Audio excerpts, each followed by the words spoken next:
Batalha Naval de Salamine e as Fronteiras Ocidentais. Professor Dr. André Leonardo Chevitarese. As guerras pérsicas têm sido percebidas, desde o século V a.C.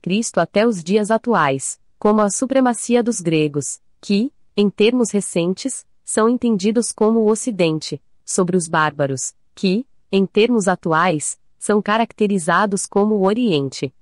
Essas leituras antigas e modernas, centradas no princípio da alteridade, com forte ênfase nos campos nós e eles, são derivadas do autor responsável pela principal narrativa sobre o conflito, o historiador antigo grego Heródoto.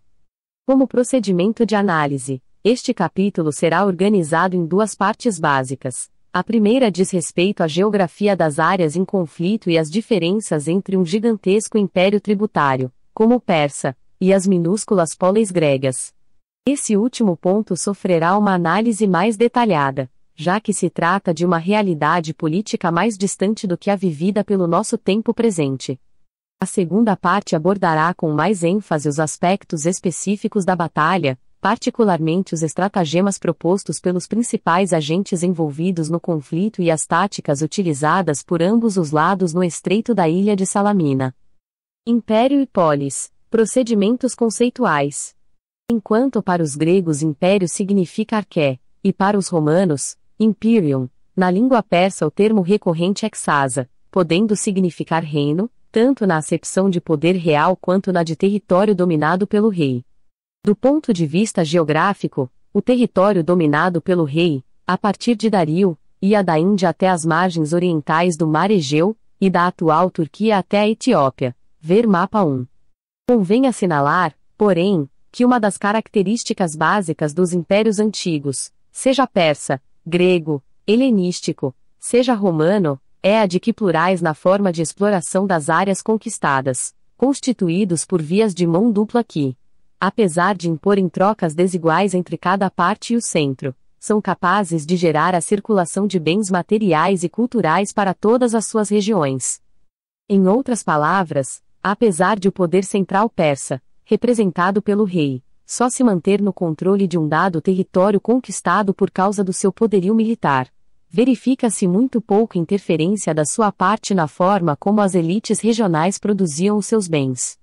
Há uma aliança entre o rei e essas elites, responsável pela sustentação do próprio império, com implicações diretas para as camadas mais pobres da população, particularmente, se não exclusivamente, para os camponeses. São eles que irão sustentar todo o luxo e a riqueza das elites locais e centrais. Em síntese, interessavam ao rei persa os tributos devidos, entretanto, como eles eram obtidos e que tipo de mão de obra era utilizada para sua obtenção já era uma questão que não lhe interessava.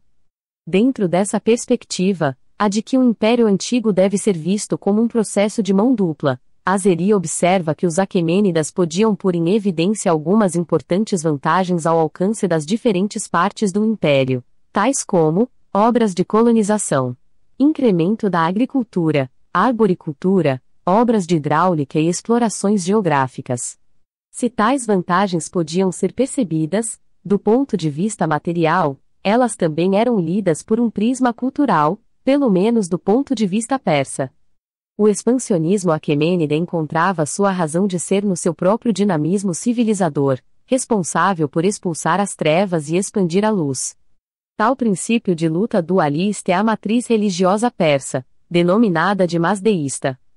Convém lembrar que o que eles chamavam de civilizador, os gregos, sob ataque militar, tendo seus territórios anexados ao gigantesco Império Persa, liam como uma analogia déspota, doulos, isto é, senhor/escravo.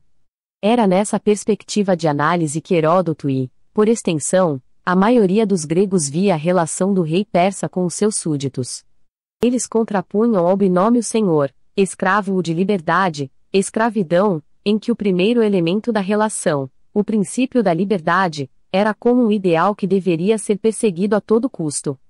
Era por ela que eles deveriam lutar, era por ela que deveriam encontrar força e coragem para derrotar um inimigo tão poderoso. Por outro lado, a palavra grega polis é normalmente traduzida para as línguas modernas como cité, titá, city, cidade, cidade-estado. Apesar de já estar consagrada na historiografia, tal proposta de tradução anula, invalida ou oblitera 1. A noção de espaço rural, incluindo aí uma parcela significativa da população que vivia em áreas rurais. 2. A importância da produção agrícola para a sua economia. E 3. O calendário agrícola que determinava o calendário das festas, das guerras e da vida pública. Essa opção em dar à palavra polis toda uma noção de espacialidade urbana é completamente contemporânea, principalmente porque está implícito, em tal tradução, o pressuposto de que a ideia de progresso, bem-estar, civilização passa pelos habitantes da cidade, e não pelos do campo. Propõe-se aqui uma outra definição para esse conceito. Polis seria pensada como um espaço territorial marcado pela ação e tensão sociopolítica, cuja principal base econômica é a agricultura. Essa definição não invalida nem subestima o fato de algumas polis terem uma atividade comercial bastante significativa, assentada em bens produzidos no espaço urbano. Mesmo nesses casos, porém, a agricultura continuou a desempenhar um papel econômico decisivo.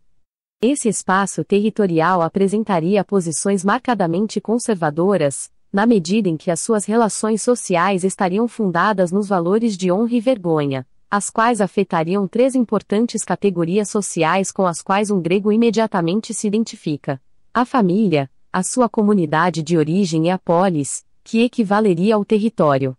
Ele poderia ou não ser banhado pelo mar, disporia ou não de portos, e as suas fronteiras externas seriam fluídas, apresentando para o próprio habitante sérias dificuldades em precisá-las geograficamente. As margens situadas entre dois ou mais territórios, por causa dessa falta de precisão fronteiriça, seriam áreas de intensas disputas e conflitos. Esse espaço territorial, idealizado pelos seus habitantes como uno, mostraria, em termos palpáveis, inúmeras diferenciações espaciais que, em alguns contextos específicos, poderiam escapar-lhes por completo ou poderiam fazer-se representar pelo tom marcadamente agonístico que lhes movia. Esse último elemento revelaria múltiplos níveis de tensões sociais e políticas que, em alguns casos, poderiam desembocar em guerra civil, motivados pelo fato de, 1. A maior parte da riqueza gerada ter sido acumulada de maneira desigual. 2.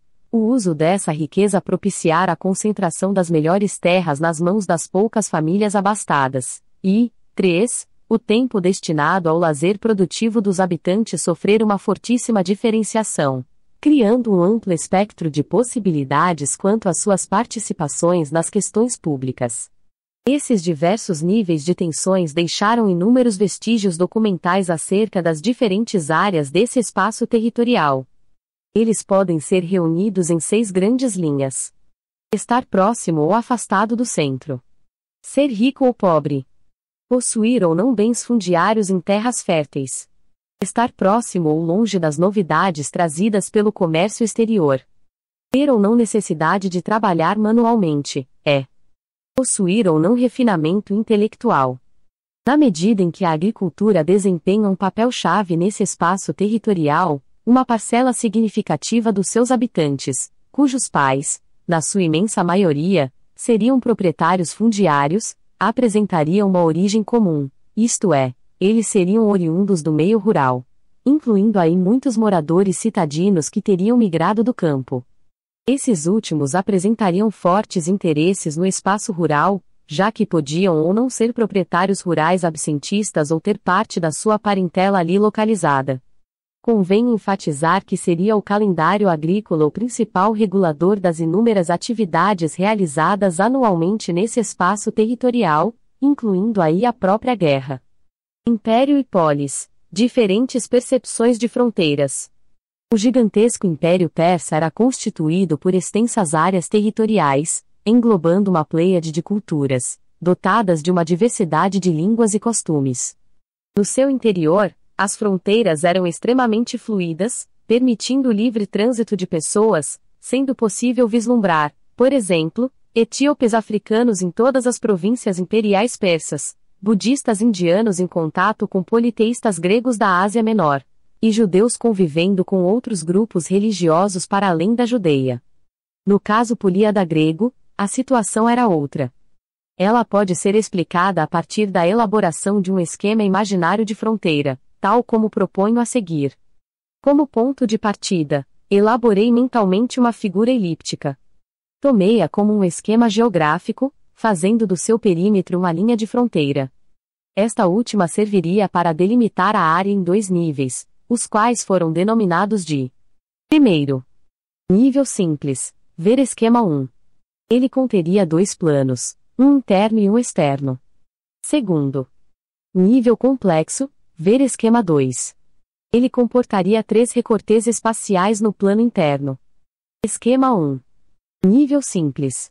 Esquema 2. Nível complexo.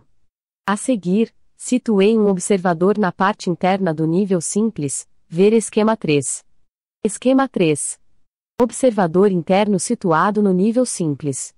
Forcei-o a realizar uma reflexão sobre a relação entre perímetro e espaço externo circundante, de modo que ele pudesse ver que aquela linha fronteiriça serviria para: primeiro, simplificar a sua noção de plano interno, que, em contraste com o plano externo, seria formado por um conjunto de indivíduos portadores dos mesmos códigos linguísticos, culturais, religiosos e econômicos.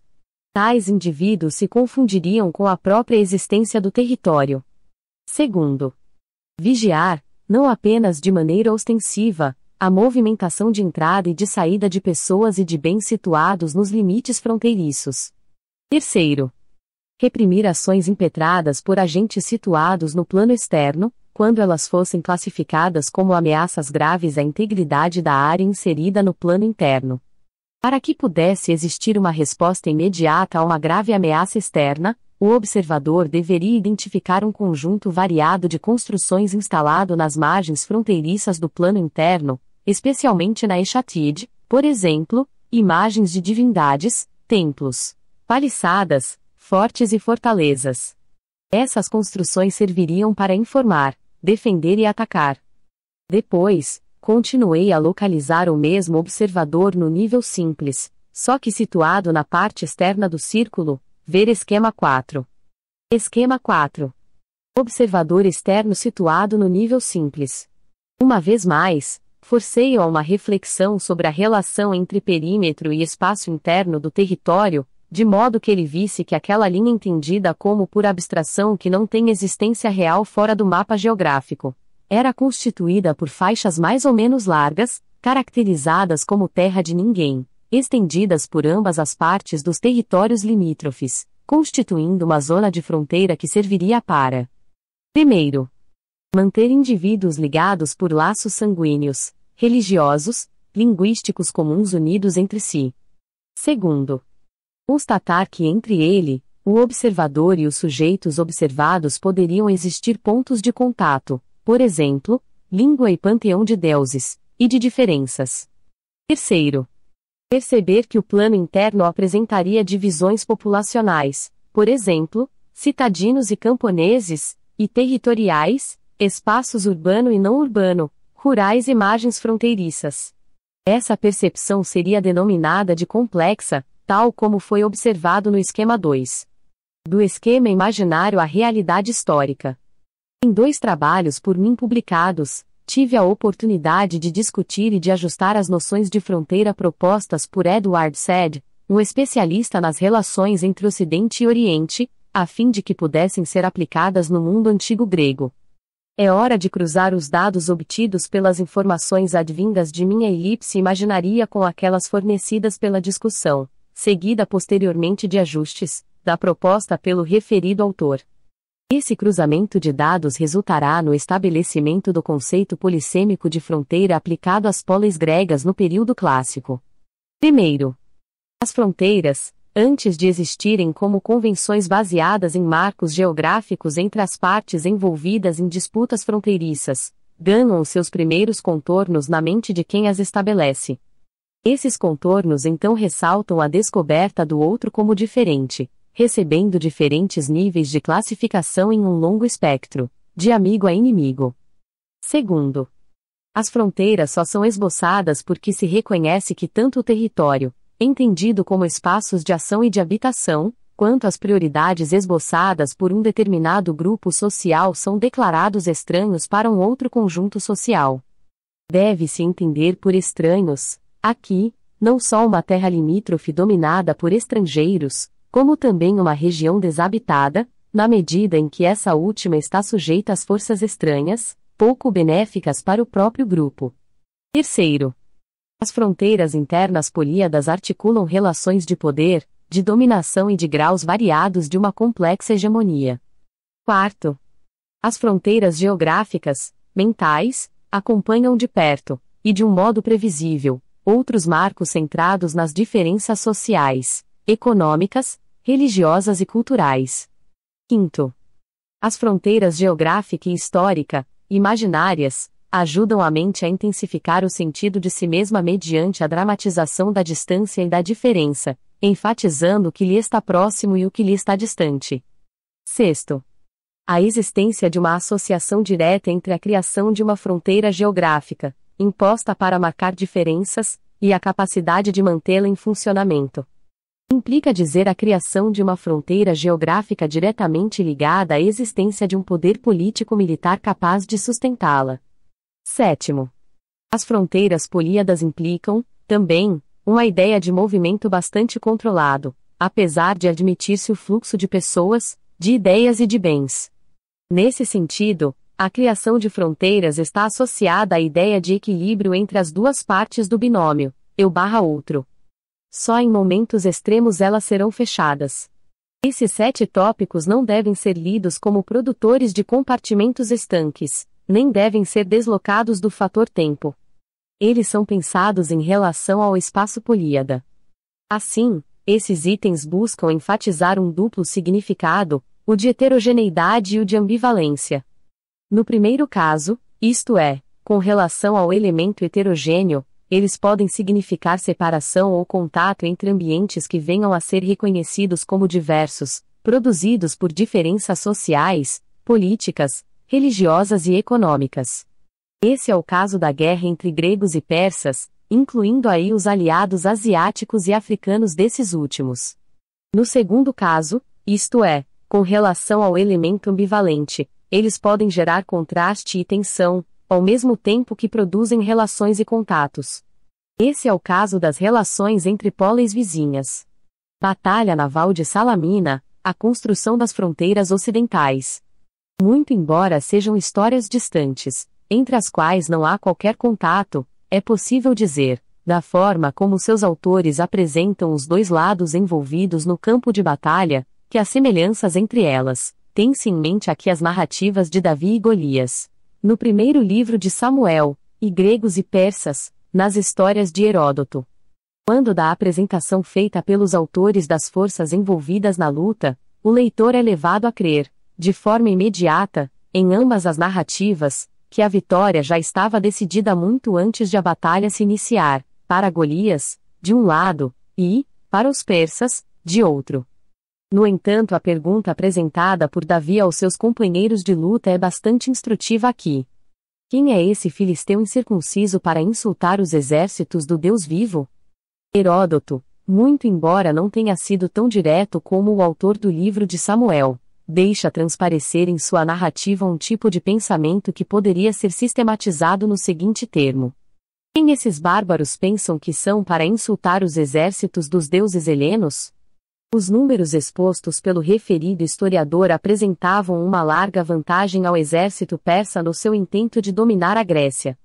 Os seus dados numéricos são sempre grandiosos, implicando, obviamente, uma certa atenção, na medida em que os números na antiguidade querem informar mais o maravilhoso e, ou, o que foge do padrão de normalidade do que a certeza e, ou, o absoluto que o mundo contemporâneo lhes atribui. Feita essa ressalva, os dados numéricos oferecidos por Ésquilo e por Heródoto sobre as embarcações envolvidas no conflito são os seguintes. A. Ésquilo declara o número de barcos gregos em 300, dos quais 10 eram especialmente rápidos, e o número de barcos persas em 1000, dos quais 207 eram rápidos. B. Heródoto se refere à frota persa que chegou à polis ateniense com 1207, enquanto a grega seria composta de 378 embarcações, além de outras 4 equipadas com 50 remos, perfazendo um total de 382. A conclusão é que em Salamina havia em média 2 ou 3 barcos persas para cada grego. Essa diferença mostrou-se um elemento vantajoso para Temístocles na batalha travada nas apertadas águas do estreito. Ele lidou também com a sutil tarefa de trazer seus aliados, bem como seu comandante supremo, para lutarem. Mais tarde, as ações mostraram que, na luta com as trirremes, as melhores táticas navais são mais importantes do que o maior número de barcos. Pode-se agora retornar à frota grega fundeada na baía de Palouquia, oposta à hostil Costa Tissa, já que estava militarmente ocupada pelos persas, mas que se encontrava parcialmente oculta por causa da ilha Gios Geórgios, ver mapa 2. Conforme Morrison e Coates observaram, ali Temístocles tensionava resolver um de seus 3 problemas por meio de uma estratégia simples.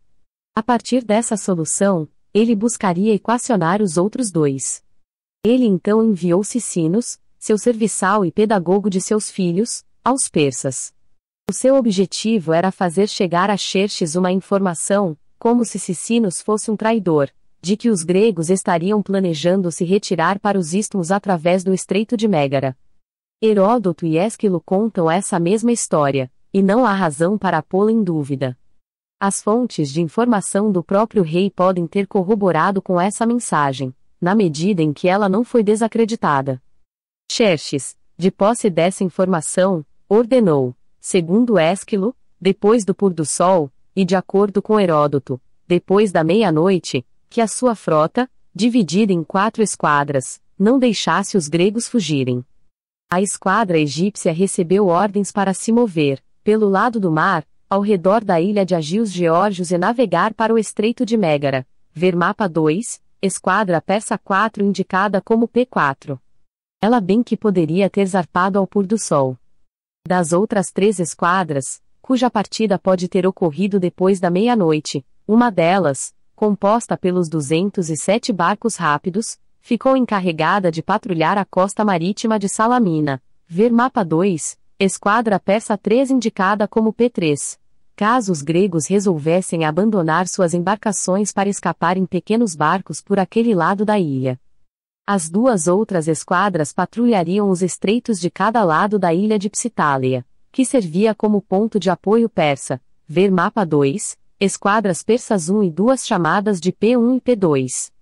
Aristides, filho de Lisímaco, um ateniense condenado ao ostracismo pelo povo, conseguiu passar pelos barcos de patrulha persas e se juntou aos comandantes gregos em seu conselho de guerra. Ele lhes contou que, do que ele tinha visto, não havia opção, a não ser permanecer e lutar. Com esse testemunho, o primeiro objetivo de Temístocles tinha sido alcançado. E, ao forçar os persas a dividirem a sua frota, ele obteve a solução para o problema da vantagem numérica de barcos persas. Tão logo os primeiros traços da claridade apareceram no céu naquela manhã de final de verão, as 2 esquadras persas, P1 e P2, foram esclarecer os estreitos, a fim de reconhecer a posição grega. Provavelmente elas não tinham muita, ou nenhuma, expectativa de enfrentamento naval. Os seus comandantes pensavam encontrar os gregos fugindo ou moralmente arrasados pelo cerco em que se encontravam.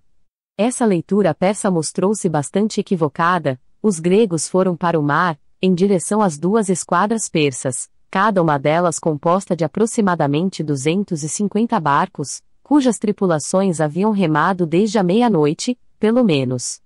Temístocles tinha assim alcançado o seu terceiro objetivo, que era tirar a desvantagem dos seus barcos menos velozes. Seus marinheiros estavam descansados, enquanto os dos inimigos, não, já que haviam remado por no mínimo 6 horas. Deve-se considerar, como parece provável, da mesma forma como também o fez Diodoro da Sicília, que a frota grega estava plenamente adaptada à parte mais estreita do único canal, cuja extensão era de aproximadamente 1.200 metros, que conduzia à ilha Gios Geórgios, ver mapa 2. Uma trirreme ocupava um espaço um pouco menor do que 12 metros.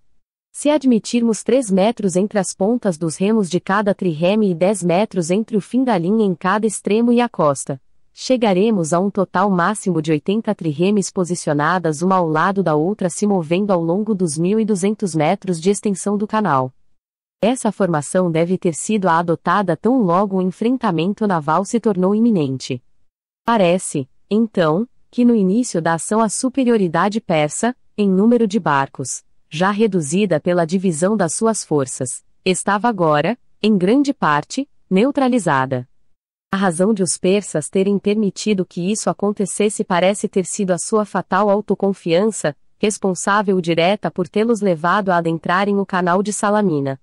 Eles aguardavam uma retirada, como aconteceu em Artemision. Naquela ocasião, mesmo depois de ferozes combates navais e das pesadas perdas persas de barcos e de tripulação, por causa das violentas tempestades, a frota grega se retirou para Salamina. Os persas dificilmente precisariam de Cicinos para lhes dizer da necessidade de repetir a manobra de buscar cercar a frota grega.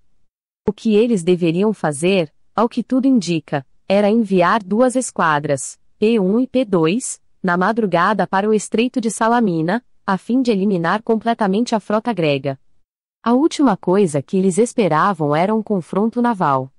Certamente os persas não tinham aprendido a lição do combate em Artemision, bem como não haviam compreendido que a geografia da Hélade poderia ser extremamente desvantajosa para uma frota formada por um tão grande número de barcos. Há uma discrepância entre as duas principais fontes sobre a narrativa da batalha que se seguiu. Deve ser lembrado, contudo, que Ésquilo provavelmente tomou parte na batalha naval e estava escrevendo a sua tragédia aos persas para uma audiência que havia lá estado, enquanto a informação de Heródoto deve ter sido de segunda mão, além das fontes persas disponíveis na ocasião. Heródoto diz que os gregos foram para o mar com todos os seus barcos e que, quando eles estavam no canal, os persas os atacaram. A formação da linha grega pareceu sucumbir, mas uma nau ateniense abaurou um barco inimigo. A primeira ficou presa na embarcação persa, e os seus tripulantes não conseguiram soltá-la. As outras naus atenienses vieram socorrê-la, e o combate começou. Em Ésquilo, que oferece uma narrativa mais circunstanciada, a frota persa, movendo-se em direção ao norte do canal, de imediato, apenas ouviu os gregos, logo a seguir, todos eles rapidamente se tornaram visíveis. Os barcos gregos, que estavam encalhados na praia, ao serem lançados ao mar, não puderam perceber a aproximação dos persas por causa da ilha de Agios Geórgios. Mas, tão logo eles a ultrapassaram, o que estava oculto tornou-se visível. Ésquilo argumenta que todo o lado direito da frota seguia em formação ordenada, e todos os demais barcos o acompanhavam. Depois de um primeiro choque, ela se moveu por trás da formação persa e a cercou. Vê-se que a possível hesitação dos gregos, tal como noticiada pelos persas, e subsequentemente reportada por Heródoto, no momento em que navegavam pelo canal, com os seus barcos dispostos lado a lado, decorreu na verdade de uma mudança brusca de formação, quando passaram de uma linha de frente para a de linha de coluna frontal. Nesse momento, os gregos atacaram, com o seu lado direito, o lado esquerdo da esquadra inimiga, e, então, contornando as linhas persas, os envolveram pelos flancos e pela retaguarda. Essa manobra era, em língua grega, um diéptlos clássico, isto é, um movimento realizado no calor da batalha, no qual os barcos passavam através de espaços abertos executados na formação lado a lado de uma frota inimiga. Essa ação foi realizada por barcos que eram tecnicamente mais lentos e que, por conseguinte, estavam na defensiva. No entanto, essas mesmas naus foram capazes de adotar uma postura ofensiva, uma vez que a sua tripulação estava descansada, enquanto a de seus adversários estava bastante fatigada, depois de remar durante a noite anterior. As 2 esquadras persas foram cercadas e destruídas pelos gregos, bem como os persas e seus aliados que caíram no mar, em sua maioria, morreram, pois não sabiam nadar. Devem-se somar a essas perdas todos os persas desembarcados na ilhota de Psitáleia, os quais foram massacrados pelos atenienses. Xerxes sabia que sem o controle do mar ele nunca poderia conquistar a Grécia. Por isso resolveu retornar imediatamente para a Pérsia, deixando que seu exército se retirasse pelo norte passando pela Macedônia, Trácia, Estreito de Bósforo e finalmente Ásia. A derrota final persa veio em Plateia, no ano seguinte, portanto, 479 a.C., mas foi em Salamina, com o hábil uso das trirremes, sem sombra de dúvida, que os invasores persas sofreram um grande revés e retrocederam. Pode-se assumir que a supremacia grega do mar foi estabelecida aí, a partir desse conflito. Desdobramentos da vitória grega em Salamina. Do ponto de vista grego, há uma documentação que permite avaliar a importância e o significado da vitória ateniense sobre os persas em Salamina. Refiro-me aqui aos vasos áticos de figuras negras e vermelhas, especialmente aqueles que traziam nas suas superfícies imagens associadas ao espaço ruralismo, muito embora essa temática tenha sido pouco disseminada no seu próprio tempo histórico. É possível estabelecer uma comparação entre os temas para os períodos imediatamente anterior e posterior às guerras greco-pérsicas, ver quadro 1. Ao procedimento metodológico permitirá esboçar uma interessante conclusão. Quadro 1. Relação percentual dos temas na cerâmica atiça de figuras negras e vermelhas. Período arcaico. Cena. Total de vasos de figuras negras. Porcento. Caça. 178.251. 70,92. Colheita de frutas. 30.251. 11,95. Vindima e pisoteio das uvas. 15.251. 5,98. Pastores e rebanhos. 7.251. 2,79. Trabalho agrícola. 5.251. 1,99. Colheita de azeitona. 3.251. 1,19. Apicultura. 2.251. 0,80. Caça aos pássaros. 2.251. 0,80. Fabricação e venda do óleo. 2.251. 0,80. Fabricação da farinha e do pão. 2.251. 0,80. Colheita de uva. 2.251. 0,80. Pesca. 1.251. 0,40. Fonte campestre. 1.251. 0,40. Banho de mar ou rio. 1.251. 0,40. Cruzamento de animais. Camponeses áticos. Hoplitas na Cora. Mulheres nos poços. Período clássico. Cena. Total de vasos de figuras vermelhas. Porcento. Total de vasos de figuras negras e vermelhas. Porcento. Caça. 61.109. 55,96. 239.360. 66,40. Colheita de frutas. 909. 8,26. 39.360. 10,83. Vindima e pisoteio das uvas. 16.109. 14,68. 31.360. 8,61. Pastores e rebanhos. 509. 4,60. 12.360. 3,33. Trabalho agrícola. 5.360. 1,40. Colheita de azeitona. 3.360. 0,83. Apicultura. 2.360. 0,55. Caça aos pássaros. 309. 2,75.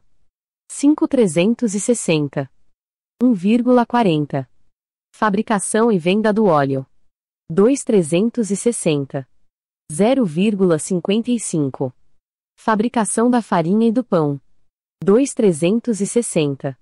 0,55. Colheita de uva. 2.360. 0,55. Pesca. 709. 6,42. 8,360. 2,22. Fonte campestre. 1,360. 0,30. Banho de mar ou rio. 1,360. 0,30. Cruzamento de animais. 409. 3,67. 4,360. 1,11. Camponeses áticos. 109. 0,92. 1,360. 0,30. Hoplitas na Cora. 109. 0,92. 1,360. 0,30. Mulheres nos poços. 209. 1,83. 2,360. 0,55. Devem ser considerados aqui os seguintes números, enquanto o período arcaico produziu 251 vasos, figuras negras, a época clássica registrou apenas 109, figuras vermelhas, desse último total. Apenas 13 podem ser datados a partir de 450 a.C., por fim, mas não menos importante, dos 109 vasos, apenas um é datado com segurança do século IV a.C. Esse quadro procura também sistematizar o conjunto de dados relacionados com a referida temática. A partir dele, dois elementos podem ser apontados. A. Apenas 10 dos 18 temas identificados estão presentes no período clássico. E, B. A drástica redução de cenas envolvendo o espaço rural nos vasos áticos de figuras vermelhas, a partir da segunda metade do V século a.C., chegando mesmo a praticamente desaparecer no século seguinte. Esses dados revelam, de imediato, que a temática rural foi apreciada por um número muito restrito de indivíduos no período clássico. No entanto, os dois elementos citados anteriormente constituem problemas bem interessantes, sendo comuns aos demais tipos de documentos, como, por exemplo, os textos antigos.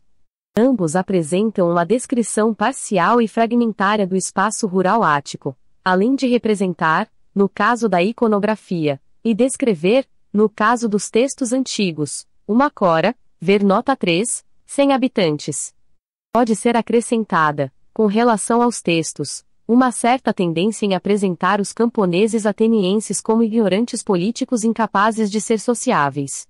As duas questões observadas, portanto, fazem parte de um mesmo problema, qual seja, a partir dos resultados das guerras pérsicas, com ênfase aqui na vitória grega, capitaneada por Temístocles, e da construção do Império Marítimo. Atenas assume um papel de destaque no cenário sociopolítico, econômico e ideológico grego. Ela passa a exercer uma hegemonia quase incontestável nos mares Egeu e Mediterrâneo Oriental. Essa sua projeção no cenário internacional foi acompanhada por uma visível opção pelo espaço urbano. Essa característica está marcadamente presente nos vários tipos de documentos, inclusive na própria cerâmica. Eles passam a associar a cidade com a ideia de complexidade, o espaço privilegiado para o desempenho da atividade política, o lugar por excelência para o cidadão viver. A cidade passa a adquirir, aos olhos dos autores e artistas antigos gregos, uma supremacia política, econômica, social e ideológica sobre o mundo ruralismo. Este último acaba sendo apresentado, também, na cerâmica atiça de figuras vermelhas, como uniforme, sem nenhuma diferença entre as suas partes integrantes. É como se os diferentes tipos de temas rurais trabalhados pelos pintores pudessem ser encontrados em todos os lugares da cora atiça. Há, portanto, toda uma série de fatores internos e externos à polis ateniense que ajudam a explicar satisfatoriamente o porquê de as cenas envolvendo a cora sofrerem uma diminuição tão significativa a partir da segunda metade do V século, chegando a quase desaparecer no século seguinte. No entanto, pode ser apontada como decisiva, entre esses fatores, a vitória inconteste dos gregos sobre os persas em Salamina. Conclusão. A relação liberdade-escravidão foi bastante explorada durante o contexto das guerras pérsicas. Os antigos autores gregos souberam explorá-la, não deixando dúvida de que lado do binômio eles estavam. Ésquilo, sistematizando o pensamento da imensa maioria dos atenienses, após a vitória sobre os persas, escreveu em sua tragédia que os gregos não são chamados por ninguém de escravos ou vassalos. Heródoto, ecoando posteriormente tal princípio e o vinculando à forma de governo democrática, escreveu o seguinte: o governo do povo. Vírgula traz primeiro consigo o mais belo de todos os nomes, igualdade perante a lei, e, em segundo lugar, nenhuma das injustiças cometidas por um governante único é cometida nele. Todas as funções são atribuídas por meio de sorteio, e seus detentores são responsáveis pelos atos praticados no exercício das mesmas, e todas as decisões são submetidas à Assembleia Popular. Vírgula, acabemos com o governo de um único homem e elevemos o povo ao poder, pois tudo está na maioria. Os contemporâneos ocidentais, da mesma forma, sob o argumento de descender da herança cultural grega, realçam as relações de alteridade e estabelecem as linhas que separam nós eles, civilização-barbárie, Ocidente e Oriente. Não só as 5 revistas em quadrinhos Os 300 de Esparta, de Frank Miller, publicadas no Brasil em 1999, mas também a sua adaptação para o cinema, por meio do filme homônimo dirigido por Zack Snyder em 2006, não deixam margem para dúvida. Ambas as representações parecem ecoar as atuais tensões envolvendo os Estados Unidos da América e a República Islâmica do Irã. Nelas, os persas aparecem como sinônimos de iranianos. Eles representam a tirania, o terror, o caos, a barbárie, traços que personificam, aos olhos ocidentais, o Oriente Islâmico, enquanto os gregos estão associados à democracia, à justiça, à ordem, à civilização, todos os elementos utilizados para definir o Ocidente. Quando comparados entre si, tais traços ajudam o ocidental a se ver como superior e como referência para a ordem do mundo.